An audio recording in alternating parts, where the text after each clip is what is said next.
everyone, this is Pause or Repeat. Here we figure out whether a game is really worth your time and money. Today's game is Come Deliverance II. This is the direct sequel to the 2018 original game. Despite its flaws, the first game was praised for its rich storytelling and world, among other things. So did the sequel deliver on that again, or perhaps even do better? Let's find out by first going over the gameplay.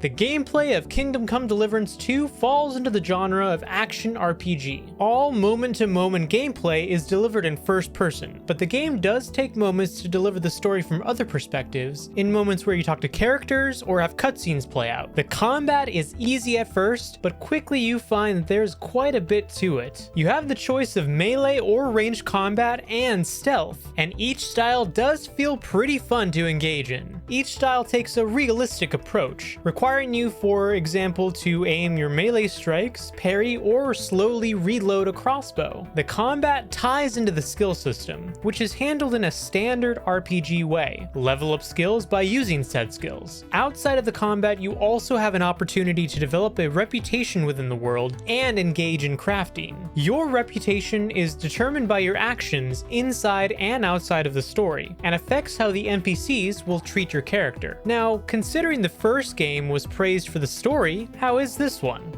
The story follows right after the events of the first game, and don't worry, you don't have to have played the first game to understand what's going on. It takes place in 1403 Bohemia, and you are still following Henry from the first game, a blacksmith apprentice turned warrior. Henry is now serving as a knight for Sir Radzig Kobyla, and is tasked with leading the force against Sigismund of Luxembourg, who happens to be invading. While not everything is accurate to actual history, there are even cameos of real historical figures. But now the question still stands. Pause or repeat? Is this what happens when the developers actually care about the product that comes out? Because that's what it seems like, Chris. It seems like they didn't have the biggest of budgets, but they made it work. What do you think? Yeah, it feels like these days making a big budget game costs as much as funding a small country. With analysts speculating that Grand Theft Auto 6, for example, might hit a casual $2 billion price tag because apparently Rockstar is animating each individual grain of sand in Vice City, I suppose. But then there's Come Deliverance 2, proving you don't need a budget like the Dallas Cowboys to make a killer game. Warhorse Studios just put it off for just 1 billion Czech crowns, which sounds massive until you realize that's only $41 million, aka about, let's say, GTA 6 probably spending that much just to render a single sweat drop on a character's forehead, I suppose. Yeah. I mean, I have to ask though, Chris, Yes. this combat system in this game, it's not as easy as a game like Skyrim, for example. So what did you think of it? Did you enjoy it? Yeah, I feel like this isn't some fantasy epic filled with dragons and magic spells. This is the medieval Europe at its grittiest, where, the noblemen's plot, peasants grumble, and every tavern serves as a questionable stew. So from the bustling streets of Kuttenberg to the dense bandit-infested forest, the world feels awesome, and so you're gonna be willing to sacrifice some of the combat because you're really embracing the landscape that's surrounding you.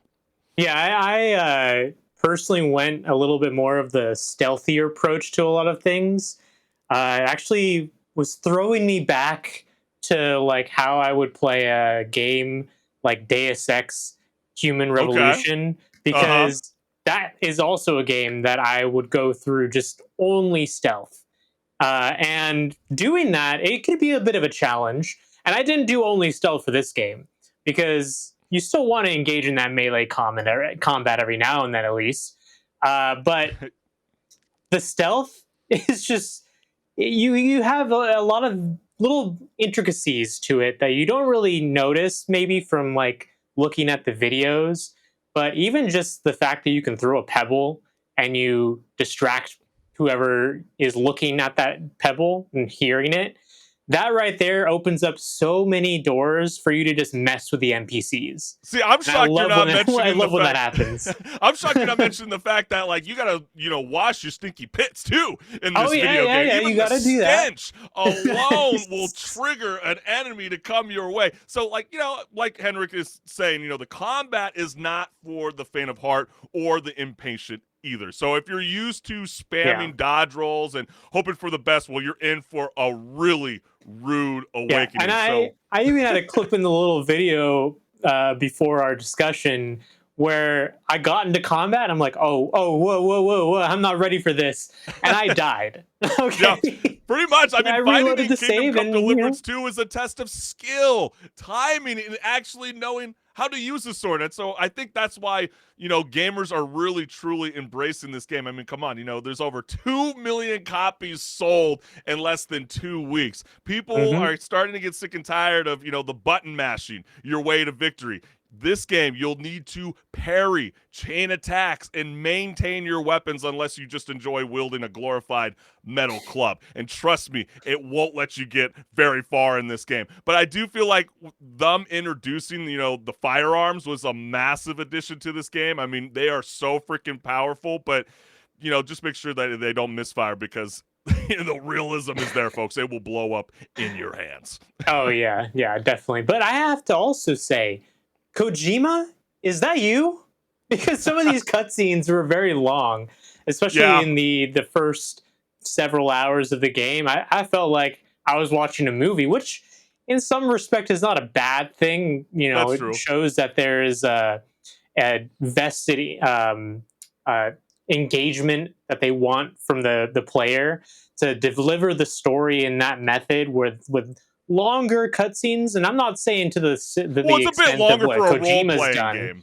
It's like a but yeah, role-playing game. It's a bit exactly. much, right? Yeah, I'm kind of Yeah, there with you yeah. on that one. You Yeah, know, I and it mean, does build out the characters in those cutscenes. It's not like they're just faffing about doing nothing, showing a little bit of their cinematography skills or anything like that. well, Anything come like on. Maybe the gamers don't know this about this game, but when they went to do motion capture, for example, they brought a freaking real horse into the studio. Okay, yeah. so like that's pretty badass, and they wanted to utilize every kind of motion capture capabilities that they can bring to this game. I think some of these artists and developers and publishers don't want to sometimes go down that traditional route of building a character model. Maybe they want to actually get some actors into the building, and I think that's what they brought with this game so beautifully. And your choices matter. And Henry's Hmm. journey will shift depending on whether you play him as a noble warrior, a cunning rogue, like, Henrik was suggesting, or a medieval menace to society, which I tend to like to do in a lot of my Skyrim and Fallout games. So, you can charm your way out of trouble. You can be a master alchemy for a bit of, medieval chemistry fun, or just settle disputes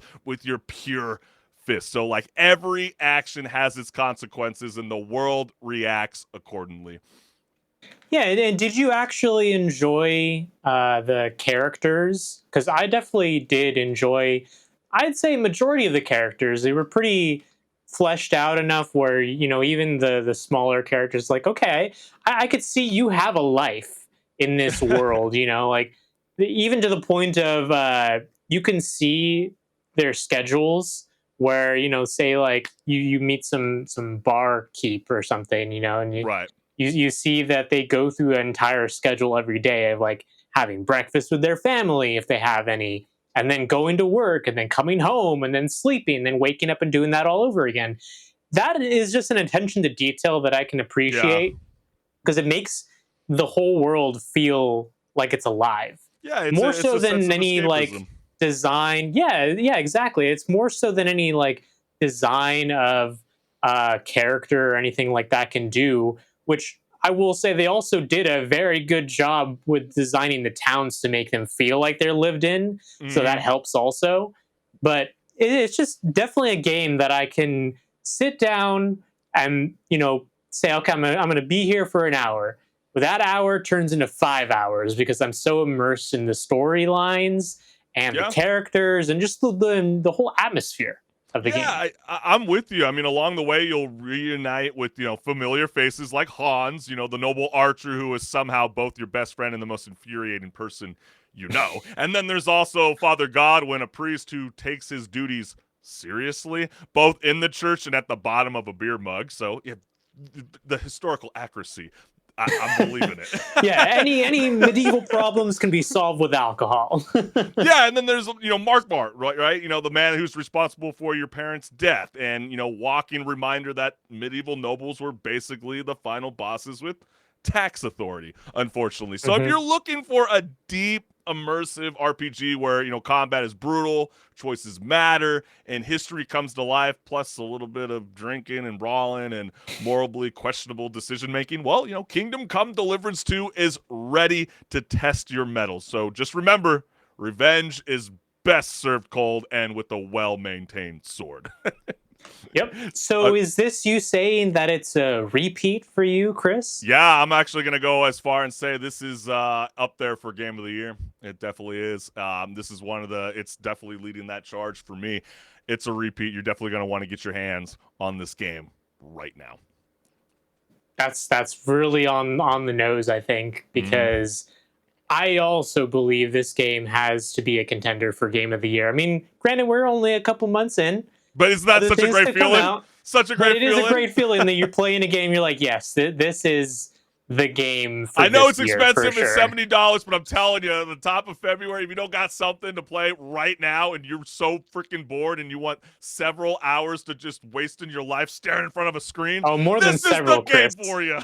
More I than mean, it's several. really, You're really looking long. I at mean, like at least 100 hours of oh my god, gameplay. it's crazy, and I still feel like I haven't even found everything or finished everything. And you're even finding even funny jokes that have cultural significance, even amongst like just the culture of video game space. You'll find funny memes and etc. Even might find even Elden Ring lore. Even Hmm. within this video game. So what are you waiting for? Jump right on in. But Henrik, you're saying this is a repeat as well, game of the year. Yes, it is a repeat for me and a recommendation to keep this in mind, even if you don't want to buy it right now. This is going to be a game that you'll want to buy eventually. It's going to be up there with my recommendations of other games like Witcher 3 and Cyberpunk Yeah. 2077. Yeah, Yeah. I'm there with you. It's a fantastic game. So what are you waiting for? But then again, we want to hear from you, the gamers. Are you vibing with Kingdom Come Deliverance 2? Is this a repeat for endless fun? Or are you just like, man, you know what? Henrik the Wreck and Chris Collins, you guys are finessing us. Well, we want to know from you. Give us your hot take.